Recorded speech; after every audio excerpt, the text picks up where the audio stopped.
he's got a huge bio, and this is one page. I'm just going to pick out some things to tell you about it. But he's military, and I know that we like military in this room. So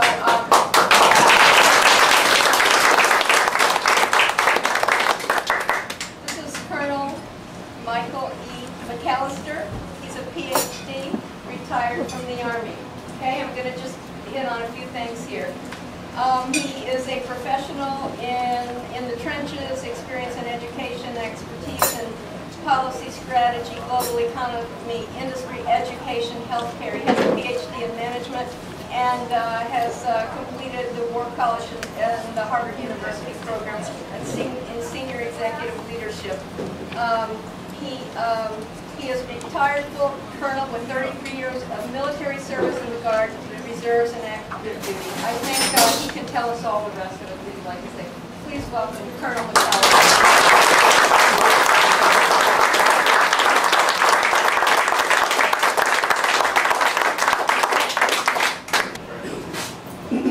Next year you are going to make a hiring decision for U.S. Senate. And it's the only statewide office that we're voting for in Florida. And it's a serious job. Now, you're going to have some very clear choices to make. And what I want to do today is to share my background, my perspective, my real-world experience, and let you guys make your decisions. But I will ask you to take a hard look at the resumes of everybody. We're already seeing, it's amazing to me, you know, and I know Lieutenant Colonel West. Him and I have talked. He was, you know, a big Army guy. I spent my last 6 years on the Black Ops side, U.S. Special Operations Command. But I've been going around talking a lot about national security, national defense, and veterans. And now all of a sudden, everybody running on a Republican ticket is an expert in national security, national defense. And, you know, what we're wanting to do today is let you get a chance to maybe take a hard look. You know, the United States Senate is a very serious job, and it's a very unique body. And they do things that nobody else does, and it's not make laws. And we're going to talk about what does the U.S. Senate do that's different, because that's the job you're going to hire for, just like you would in the workplace. Now, where I'm different than the rest is two of the other guys are lawyers. I'm not a lawyer. If you want a lawyer, vote for one of the other guys. All the others are political guys. They've had a political career. I haven't. So if you want a career politician, vote for one of the other three guys in the Republican primary. I look at my background, like she mentioned. I came from Missouri. I've lived in Florida about 18 years. My undergrad degree was in agriculture. I really understand agriculture. I have a small tree farm in Hillsborough County and a nursery license. So I am a practicing professional in agribusiness. It's a core industry for our state and our nation. But we've got to protect it going forward. You got Brazil down here that really wants to take our place as the leader in agribusiness.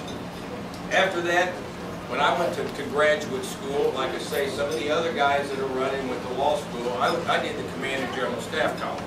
Now in the military, to make lieutenant colonel, you have to have their master's institution. And Command and General Staff College is a regionally accredited master's institution where you study national defense, national security. After that, I did a doctorate. I do have a PhD in business management. That's the other thing I'm hearing. Everybody is an expert now in budgeting and accounting. But my doctorate, and I chair many thesis committees on offshoring and outsourcing in the global economy, and I sit on dissertation committees for people getting a doctorate in business administration. So my degrees were in business. After I did the doctorate, I went to the War College, which for me, without question, is the very best school I ever did. And I think it's a school that separates the rest of it out. It's where you study how this country operates globally out of the executive office of the president. Foreign policy, national security, national defense, force structure, integration of military-industrial complex, establishing vital interest, our national strategy. In the military, you can't even go to the War College till you are a lieutenant colonel. In other words, they want you to have 20 years experience under your belt to even get into school. And then you still have to be selected and have a federal government top secret clearance, because there you really study it down and dirty, the real behind-the-scenes stuff that we don't get in the media. After I did the war, and by the way, you have to have the War College to make general. They'd like you to have it to be an ambassador or a cabinet member. You'll never make colonel without it. I think that it is a good prerequisite, would be, for the U.S. Senate. If we want our ambassadors and our cabinet members to have it, we want our senior military officers to have it. These are the people that are confirming who they are, who our ambassadors, who our senior military leaders are, our trade agreements, our alliances, our treaties. We'll talk about that. Then I did the Harvard program, as she said, in senior executive leadership. My military career, I was in the Guard, I was in the Reserves, I was active duty. And it went on for 33 years. I spent my last years at U.S. Special Operations Command, which is a unified command. They command all the Special Forces guys. I was at the Center for Operations, Plans, and Policy in the War on Terror. So I've been there, done that, like several of you probably have, or maybe some of you have relatives that have. And it's ugly. It's ugly. I sat on Pentagon committees. I was one of a very small group of people that we put together the transition for Don Rumsfeld at the time, to move our military from a 20th century military to a 21st century military. And it's working very well. We did the force structure, we did what curriculums do we need, what equipment, what integration, interoperability, and I also chaired a couple of global studies on national security and testified before the U.S. Congress as the subject matter. I only say those things because I'm hearing everybody now is an expert in national security. My civilian career, I worked in healthcare for many years when I wasn't on active duty, when I was in the Guard and the Reserves. I've worked with every teaching hospital and medical school in Florida. I understand that industry very well. There are some things we've got to do going forward to keep our doctors here besides just have more medical schools. That seems to have been our state politicians' answers for many things. And I'm looking at who I'm running against. And folks, I don't throw mud. I'm not here to downgrade anybody or talk about anyone else. That doesn't make me more qualified. It doesn't solve our problems. But I would like our state legislature to do things that seem to make more sense, like tort reform to keep our doctors instead of continually open more beds. My core values, I'm a family guy. I was a single parent, raised a son myself from the time he was 4 years old. You know, he's the pride of my life. Been through the trials and tribulations. I know I'm preaching to the choir. I got a beef with education, and we're going to talk about education today. You know, I can remember when he was in the 10th grade, he got a plaque from the school, a scholar athlete, got a 4.0 in the gifted program on the football team. I thought, boy, I've done this one. Okay, we're good to go. 11th grade, he got kicked out, got bored because we have downgraded our curriculum so much so we can score good on FCAT and increase our graduations rate. And we're teaching, you know, 6th grade in high school. He got bored, he started skipping, got kicked out, and never went back. Never. Flipped hamburgers at Wendy's for a year. Decided that wasn't his career path. Okay? He's now a patent lawyer. Graduated a few years ago from the University of Florida, the only student getting a Master of Engineering and a law degree at the same time, but he couldn't get through 11th and 12th grade. So we got to fix that. I'm a Christian. By faith, I'm Baptist, I guess. I'm God-fearing first, and women-fearing second.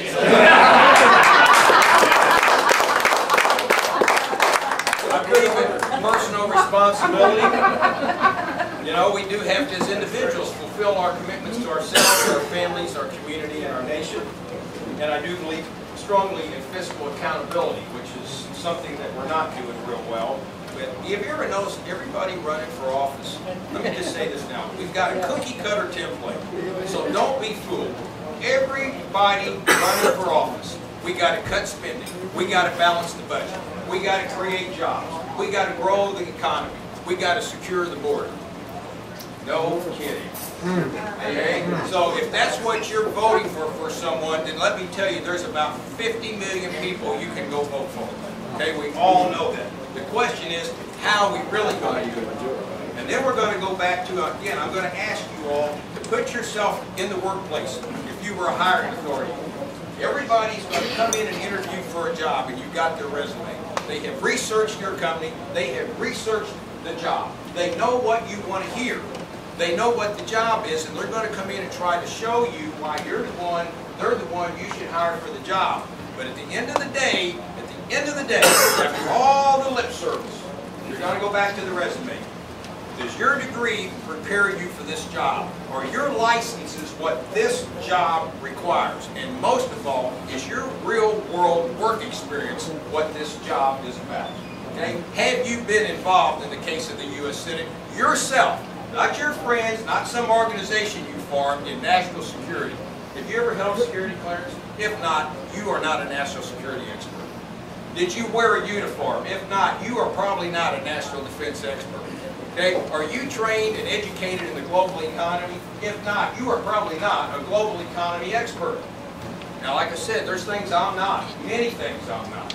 But my degrees are in business, they're in national security, they're in national defense, and I have worked myself with foreign countries. I've worked with our embassy teams in anti-terrorist training in other countries. I've worked in the war on terror, money laundering, drug trafficking. So I just kind of want to say, here's who I am, here's what I've done. You guys would have to make a choice. I do want to recognize a few groups tonight, the ladies, and it's always, as I travel the state, it's just so encouraging to see the leadership role the women are taking in this effort that we've got to win to take our country back. You see them chairing Tea Parties, 912s, RECs, and obviously the women's networks.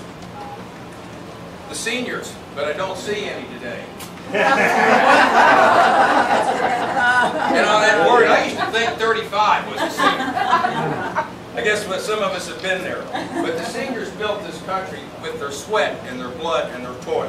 And we cannot let it get away.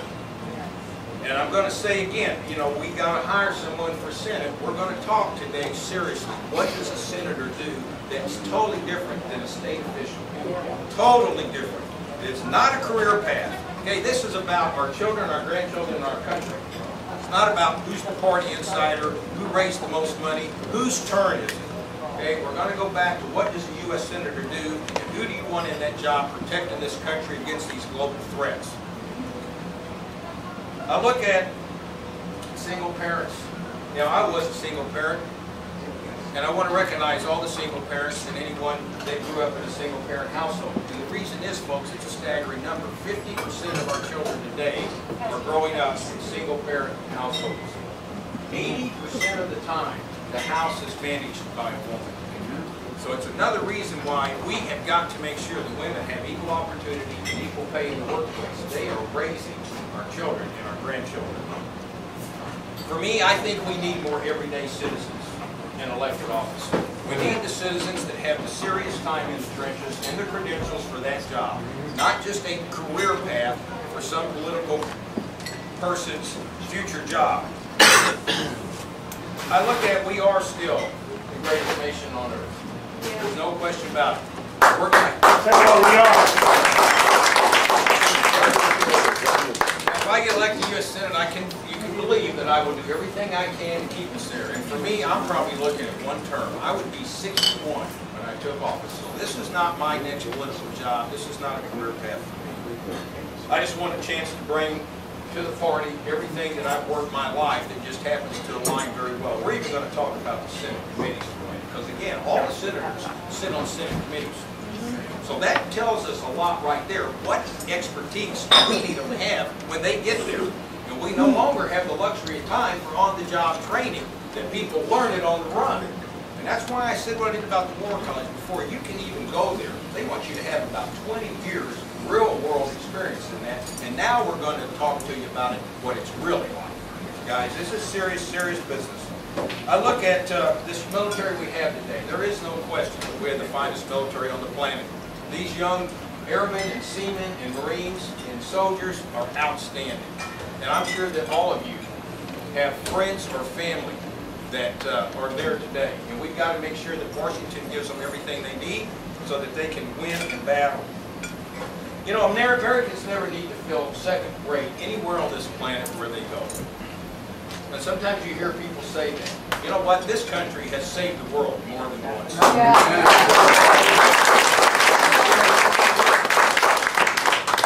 And I think, like probably many of you do, okay, I am tired of having a president that stands on foreign soil apologizing to the world for who and what. Thank you.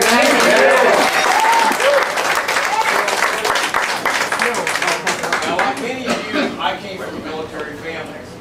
My dad and his two brothers, three brothers, all three in World War II, all three were Navy. I kind of broke the mold going the Army route.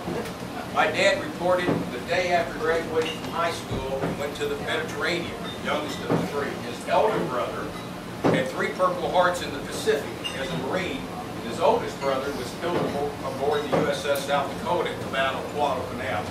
So folks, we have paid for this country with our dearest blood. Okay. And with that said, I do want to recognize everyone in here that's a veteran or from a veteran family. Would you raise your hand?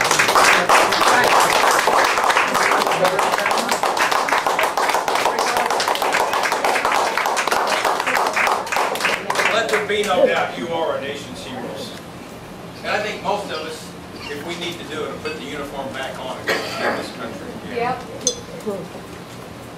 You know, you hear people say, and I teach grad school, my students are in their 20s and 30s. These aren't K through 12. Sometimes in their 40s. And you know, they have no clue who fought World War II. It's unbelievable. And we're going to talk about education. Largest, biggest event by most, according to most historians in the history of man. 50 million people died, and they don't even know who fought it. And they'll say, nobody likes America anymore, so I like to go up to the blackboard and say, let's list 1 through 10. All the countries that everybody likes the most in the top 10. Guess what? They can't name a single one. And then I like to quote a British gentleman who said it so eloquently once when asked by the media, is he so defensive of the United States of America? And his answer was, perhaps the best way to take measure of a country is how many people want in and how many people want out.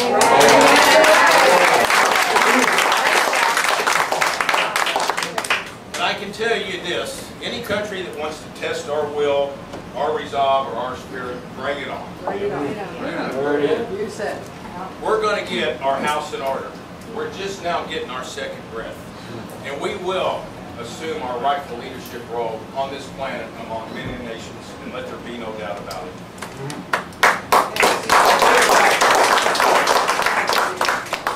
This job you're going to hire someone for. And again, I know we're all going to, all the politicians are going to come around and they've got all the sound bites, they've got all the political research that says, here's what everybody wants. They know what you want to hear. Just like in the workplace. You're hiring someone, I'm going to be able to come in. If I've researched your company and that job, I know what you want to hear. It's just going to go back to, have you done this? You know, U.S. Senate, again, very, very serious business. Our country is at stake, and it's our last line of defense. Americans have fought and died for this country, and we've got to do a better job protecting it. And I look at what's going on now. Now, you know, let's look at Florida. We have 2 U.S. senators like every state. We have 40 state senators and 120 state reps, but only 2 U.S. senators. U.S. senators do things totally different than even the Congress and all our state officials. You know, the U.S. Senate is the only body, number one, that confirms the full colonels and the generals and admirals. I think if you're going to decide if someone should be a full colonel or a general or an admiral, you really need to know what one does.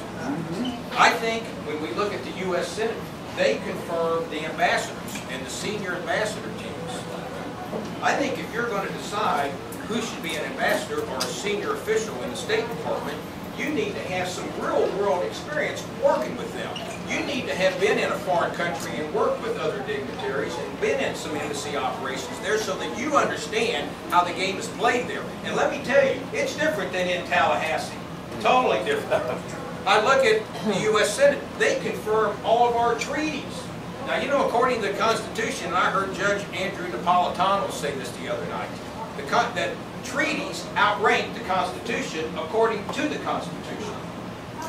Now, we look at what's going on with the UN and some of the wars we have where everything's a UN sanction or a UN resolution, and we're treating those as treaties, which means it overrides the Constitution, which may be how they're getting around the War Powers Act. But if we are going to have the U.S. Senate, and they're the only ones that confirm the treaties, I think you need a serious, real-world understanding of the integration of our national security, our national policy, our foreign policy, how to implement it, and our military policy, because they go hand in hand. And that takes me back to the War College. I learned it well there. They really do a good job, and I'm grateful for that training. You know, only the U.S. Senate really does the training reviews. If you don't have a serious education and experience in the global economy, it's not like running a business in Fort Lauderdale or Plant City where I live. You got a whole different set of dynamics, and we're going to talk about that. Okay, I teach in the global economy. I was the lead faculty for the Global MBA for the University of Phoenix and all their Tampa campuses for 3 years. That's what we study. And it's competitive out there. And we're going to talk about that, how competitive. You know, I look at this next election. Here's reality. Here's something else that's happened. And I'm smiling, I'm laughing about it. Yeah, I worked in pharmaceuticals and biotech, and a company would do all the research, come out with the drug. A few years later, someone else would come out with one that was pretty much a look-alike, and then they come in and say, well, use it, and we call it Me Too. So I'm starting to see some of the other guys doing Me Too's, and I'm finding it a little bit interesting. I tell everyone everywhere I go, the only way that we're going to beat Bill Nelson in this next election is we've got to beat him with the veterans. How can I stand up here and say that? Because it's the math. Got to beat him with what? With the veterans. Okay, here's the numbers we're up against. The Democrats now have between 500 and 700,000. Now, I know I'm preaching to the choir in Broward County. More registered voters in Florida than registered Republicans. 500 to 700,000 more. Rick Scott won by 60,000. Yeah. And outspent Alex Sink, what, 4 or 5 to 1. I look at the last, folks, that's a huge deficit for us to have to overcome. Marco Rubio won, but let's take a hard look at that. I teach research, always analyze the realities of the data. Kendrick Meek was probably the weakest Democrat candidate for Senate in 50 or 100 years. You had a sitting governor who ran as an independent that split the Democrat vote with him. That ain't going to happen this time. Bill Nelson is pretty shrewd. Now, he knows he's got 500 to 700,000 more voters than the Republicans, and they're going to mobilize this state. So some thinking is that the Democrats are looking at it. If they can get Nelson reelected, they'll win the state for Obama as well. We got 1.7 million veterans in this state. Now, I was at the Panhandle a couple of weeks ago at a joint REC meeting, and even Sid Ditterstein was there from Palm Beach County. And I pointed out the only way we're going to beat Bill Nelson is we got to have a candidate that has really been there and done it, that the Tea Parties respect, and we're going to have to pull together the veteran vote of 1.7 million. We're going to have to get more veteran vote than Bill Nelson. Now, since I've been saying that, one of the other guys running now wants to serve on the Armed Services Committee, and the other one's a national security expert. But guess what? None of them wore a uniform. It's the one little piece they don't have. Never done it. You guys call me out. My experience as a veteran is veterans respect veterans because they know they've got the real world experience of what's going on, that they understand these global threats and what it's like to have to deal with those. I think to beat Bill Nelson, we need a veteran on the ballot. But I think also if we can get one on the ballot that's got real world experience in the global economy and in business, that too will probably help this country going forward. My vision for America. I think we've got to be strong, prosperous, safe, proud, and respected around the world for who and what we are. And by golly, we've earned it. Now, everybody running for office is going to talk about creating jobs and growing the economy. I can get a 5th grader up here to say that. Okay? The trick is how we going to do it. Well, what we've got to do is like we do anything. We've got to truly understand what are the dynamics that are driving this train. The United States is 5% of the world. All of North America, Canada, the U.S., and Mexico are 13. Where is everybody? Asia. 57% of the world lives in Asia. 40% of the world, we're 5, lives in China and India alone. Europe has another 12. What does that mean? Almost 70% of the world lives in Asia and Europe in that one landmass. We're 5%. If you're a global company and you're competing for customers around the world, you're 70% of them. There's 5% over here. You may very well say, I'm going to focus a big part of my priority in my operation and thus my effort and my employees over here because that's where everybody's living. Hello. So we have to recognize that.